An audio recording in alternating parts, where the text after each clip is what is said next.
Now that I've decided on a theme, customized it a little bit, and I've got a website that I'm happy with, I want to return briefly to the topic of content. So we've already explored the WordPress content editor pretty deeply, but we haven't really discussed the practical aspects of publishing content with WordPress.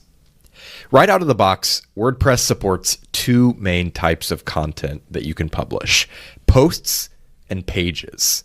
Now, as we saw, the editing screen for a post is pretty much identical to the editing screen for a page. So it makes sense that this confuses a lot of people as they're just getting started. What's the difference between a post and a page? Well, we're going to settle this right now. Posts are listed either on your homepage or on your posts page, depending on how your site is set up, in reverse chronological order. In other words, the posts appear from newest to oldest. So whenever you add a new post, it's going to appear right at the top. Posts are also typically dated and organized with categories and tags, and they'll often have comments. Posts are what most people use to publish the sort of central content of their sites, the content they're putting out on a regular basis. Blog posts, news articles, podcasts, these are all things that you would publish as posts. Pages, on the other hand, are more static. They stay in one place. They don't show up on your blog archives, they don't have categories or tags, and they generally don't have comments, although they can if you want them to. A few examples of pages would be your About page. If you're running a business site, you may have a company history page or a staff page, and then you may have a contact page. All of these are kind of permanent things that aren't time sensitive and that you want to keep in the same place for a long time. So a page is the more appropriate option. So to give you an example, here on GigaPress, we publish all of our new articles as blog posts, but we use pages for our About page, our contact page, and our static home page. Now, ultimately, how you use these different types of content is totally up to you. You don't have to follow the same rules that I follow. These are just some general guidelines that tend to work well for most sites.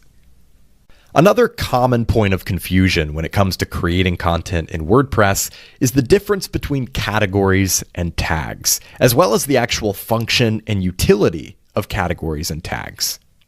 Now, we saw earlier that you can add categories and tags from the post editor, but you can also view and manage all of your categories from this page and your tags from this page.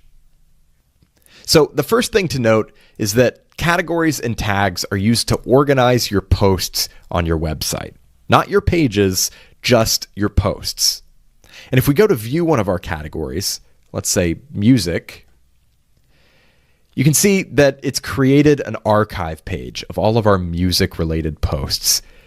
And you can see what the link structure looks like: bradstestsite.com/category/music.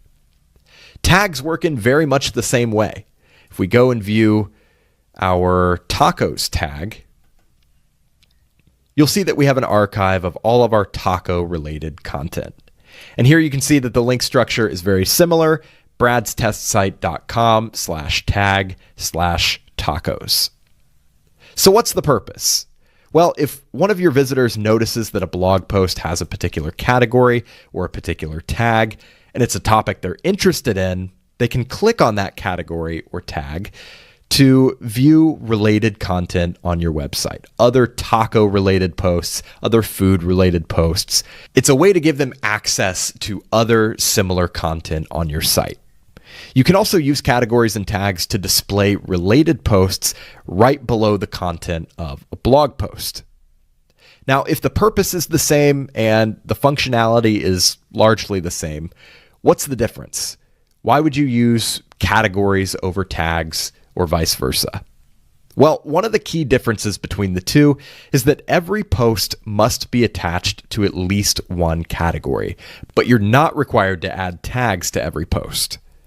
If you don't add a category to a post, it'll just be assigned to that default category, uncategorized. The other key difference is that categories have a hierarchy, whereas tags do not. So you can have a parent category with one or more subcategories, but tags are all on the same level. You can't have parent tags or subtags. Now, in practice, categories are typically used for broad groupings of topics, whereas tags tend to be used for much more specific topics. So on my example site here, I have food as a category, and then I have Mexican as a subcategory. But of course, there are so many different foods, so many different dishes that are much more specific than simply food or Mexican food. That's why we added tacos as a tag. And you can imagine just how many hundreds of different tags we could accumulate if we were creating content about a lot of different types of food. To give you another example, I used to run a website that covered news in the tech industry, and we had a category for social media, but then we used tags for the individual companies and platforms that we were covering in the social media space: Facebook, Twitter, Instagram, and so on. So if we were writing an article about Instagram, we would use the social media category, but then we would tag it as Instagram to be a little more specific. So once again, how you use categories and tags is completely up to you. You don't really have to use them at all if you don't feel that they're necessary for your particular website, but they can be a really helpful way to organize your content.